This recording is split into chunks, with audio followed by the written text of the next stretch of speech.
दो छोटे बच्चे, एक 3 साल का, एक 6 साल का, दोनों के हाथ पांव बंधे और वो एक बोलेरो गाड़ी की डिग्गी में बंद है और गाड़ी तेज रफ्तार में हाईवे पर एक टैंकर से जा टकराती है। दोस्तों, आज मैं आपको एक ऐसे केस के बारे में बताने जा रहा हूं जिसमें अपराधियों को सजा देने वाला कोई पुलिस, कोई जज, कोई न्यायालय नहीं है, बल्कि कुदरत ने खुद उन्हें मौत की सजा सुनाई। गुड़गांव का एक छोटा सा घर जहां पे एक उबर ड्राइवर मनोज रहता है। कोई बड़ी एम्बिशन नहीं, बस वो इतना चाहता है सिंपल जिंदगी जिए, बच्चे पढ़े लिखें, अपने घर का खर्चा चलाए और एक इज्जत भरी जिंदगी जिए। असल में मनोज बरेली का रहने वाला था, लेकिन रोजी रोटी के लिए वो गुड़गांव शिफ्ट हो गया था। यहाँ पर वो अपने पूरे परिवार के साथ रहता था, जिसमें उसकी बीवी पूजा, 2 बच्चे और एक 15 साल की बेटी जो कि गोद ली हुई थी। मनोज अपने परिवार के साथ बहुत खुश था। सुबह उठता था, बच्चों को स्कूल छोड़ता था, दिन भर गाड़ी चलाता था, शाम में फिर बच्चों को घर लाना, शाम में आपस में साथ में बैठकर खाना खाना और फिर सो जाना। यही उसका पूरा रूटीन था और यही जिंदगी थी उसकी। लेकिन कुछ लोग थे जो इस छोटी सी जिंदगी को बर्बाद करने पे तुले हुए थे। 1 अप्रैल 2026 को मनोज के फोन पर एक उबर रिक्वेस्ट आती है। नाम था विशेष। उस दिन तो मनोज को कुछ भी अटपटा नहीं लगा। एक नॉर्मल सवारी वो उसे पिकअप करता है और दिन भर विशेष मनोज के साथ उसकी गाड़ी में घूमता है, अलग अलग डेस्टिनेशन पर जाता है। दूसरे दिन सेम बंदा फिर से गाड़ी बुक करता है और फिर से पूरे दिन मनोज के साथ रहता है, अलग अलग डेस्टिनेशंस पर जाता है। तीसरे दिन फिर से वही बंदा मनोज की गाड़ी को बुक करता है और सेम रूटीन फॉलो करता है। मनोज को तो बिल्कुल समझ नहीं आया कि असलियत क्या है। वो उसे एक नॉर्मल सवारी की तरह ही डील कर रहा था। लेकिन जो मनोज नहीं जानता था वो ये था कि विशेष असल में एक किडनैपर था और वो 3 दिन से उसकी रेकी कर रहा था। उसने सारी चीजें नोट कर रखी थी। मनोज का रूटीन क्या है, मनोज का घर कहाँ है, बच्चे कितने बजे स्कूल जाते हैं, स्कूल से कब निकलते हैं, वो गाड़ी कहाँ पार करता है। ईच एंड एवरीथिंग उसने अपने डायरी में नोट कर लिया था। एक और बंदा था इस प्लान का मास्टरमाइंड, मनमोहन, जिसका दिल टूटा था, जिसके पास बदला लेने का प्लान था और जिसके पास मनोज को बर्बाद करने का एक वजह थी, एक रीजन था जिसकी वजह से वो मनोज को बर्बाद करना चाहता था। वो हम थोड़ी देर में जानेंगे, बट उससे पहले हम समझते हैं कि 4 तारीख को क्या हुआ। 4 अप्रैल को दिन था शनिवार। उस दिन मनोज के बच्चों की जल्दी छुट्टी हो जाती है। स्कूल से उसे फ़ोन आता है कि बच्चे रेडी हैं, आप इन्हें लेकर के जाइए। लेकिन उसी समय विशेष का मनोज के फ़ोन पर फ़ोन आता है और बोलता है कि आज भी मुझे गाड़ी बुक करनी है। लेकिन मनोज उसे बताता है कि भैया आज मेरे को लेट होगा, मैं बच्चों को लेने जा रहा हूँ, आज बच्चों की जल्दी छुट्टी हो गई है। मनोज स्कूल पहुँचता है, अपने दोनों बच्चों को, मयूर और लक्ष्य को, वहाँ से पिकअप करता है और अपने घर की तरफ आगे बढ़ने लगता है। उसके दोनों बच्चे बहुत ही खुश थे, बहुत एक्साइटेड थे कि आज जल्दी छुट्टी हो गई, पापा कहीं लेकर के जाएंगे, घुमाने लेकर के जाएंगे। लेकिन किसी को ये नहीं पता था कि उनकी नॉर्मल वापसी तो नहीं होने वाली है इस बार। कुछ दूर चलने के बाद मनोज की कार को एक ब्लैक बोलेरो गाड़ी आगे से ब्लॉक करती है और उसमें से 4 व्यक्ति बाहर आते हैं। वो कुछ ही सेकंड्स में इन तीनों को धक्का दे करके जबरदस्ती उस कार से निकाल करके बोलेरो में बैठा लेते हैं। अब चिल्लाते भी तो कौन सुनता, एक सुनसान रास्ता था। अब बोलेरो तेज रफ्तार में गुरुग्राम से बाहर की तरफ चल पड़ती है, बरेली वाले रास्ते पर।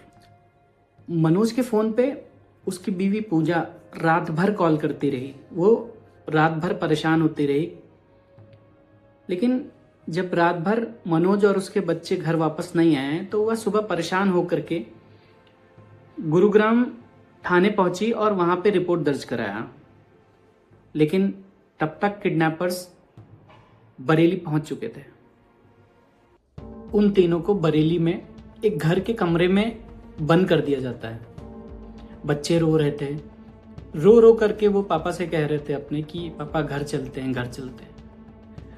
मनोज उन दोनों को शांत करने की कोशिश कर रहा था, लेकिन वो खुद भी अंदर से कांप रहा था एकदम। और उसी रात इन किडनैपर्स ने प्लान बनाया मनोज को मारने का और उन दोनों बच्चों को कहीं और शिफ्ट करने का। किडनैपर्स को लगता था कि उनका प्लान एकदम परफेक्ट है।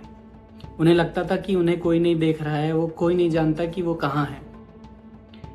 लेकिन अगला दिन उनके लिए कितना भयानक होने वाला था ये उनको अभी तक कोई खबर नहीं थी। 5 अप्रैल 2026 की सुबह आज इन किडनैपर्स का प्लान एग्जीक्यूट होना था। सबसे पहले इन लोगों ने उन दोनों बच्चों को मनोज से अलग किया। इन दोनों बच्चों के हाथ पांव बांधकर बोलेरो गाड़ी की डिग्गी में भर दिया जाता है। 2 छोटे बच्चे जिनके हाथ पांव बंधे हैं वो रो रहे हैं, चिल्ला रहे हैं, वहां से बाहर निकलने के लिए अपने हाथ पांव मार रहे हैं, लेकिन उनका सुनने वाला कोई नहीं वहां। गाड़ी अब चल पड़ती है। गाड़ी को चलाने वाला खुद मनमोहन था, उसके बाकी 3 साथी गाड़ी के अंदर ही बैठे हुए थे। गाड़ी का डेस्टिनेशन क्या था किसी को कुछ नहीं पता। गाड़ी की स्पीड बहुत तेज थी। मुरादाबाद दिल्ली नेशनल हाईवे पर कंस्ट्रक्शन का काम चल रहा था, जिसकी वजह से मनमोहन ने गाड़ी को रॉन्ग साइड ले लिया। अचानक से उसे सड़क किनारे कुछ खड़ा दिखा, एक टैंकर। क्योंकि कंस्ट्रक्शन का काम चल रहा था, इस वजह से वहां पे कई सारे टैंकर्स रोड किनारे खड़े हुए थे। ये जब तक कुछ समझ पाता तब तक इसने अपना कंट्रोल गाड़ी पर से खो दिया था। ब्रेक लगाने का समय नहीं था और अचानक वो काली बोलेरो गाड़ी लेकर के टैंकर में घुस जाता है। हर तरफ धूल धुआं। कुछ समय के लिए सब कुछ रुक गया था। बोलेरो गाड़ी के आगे का हिस्सा पूरी तरीके से कुचल गया था। ड्राइवर की सीट, बगल वाली सीट और पीछे वाली सीट आपस में घुस गई थी। पीछे से एक मोटरसाइकिल आ रही थी जो कि बोलेरो में जाकर के टकरा गई। उसमें 2 व्यक्ति सवार थे, दोनों की ऑन द स्पॉट मौत हो गई। कुछ लोगों ने देखा और पुलिस को कॉल किया। पुलिस आई। गाड़ी के अंदर 4 लोगों को देखा। चारों खून से लहूलुहान थे। 3 की तो वहीं मौत हो गई थी, जिसमें मनमोहन जो मास्टरमाइंड था, सिकंदर और विशेष यादव जिसने मनोज की रेकी करी थी। ये 3 मर चुके थे। चौथा था प्रिंस, जो अभी भी जिंदा था लेकिन बुरी तरीके से घायल था। एक पुलिस वाले ने नोटिस किया कि इतने भयानक एक्सीडेंट के बाद भी डिग्गी अभी सही सलामत।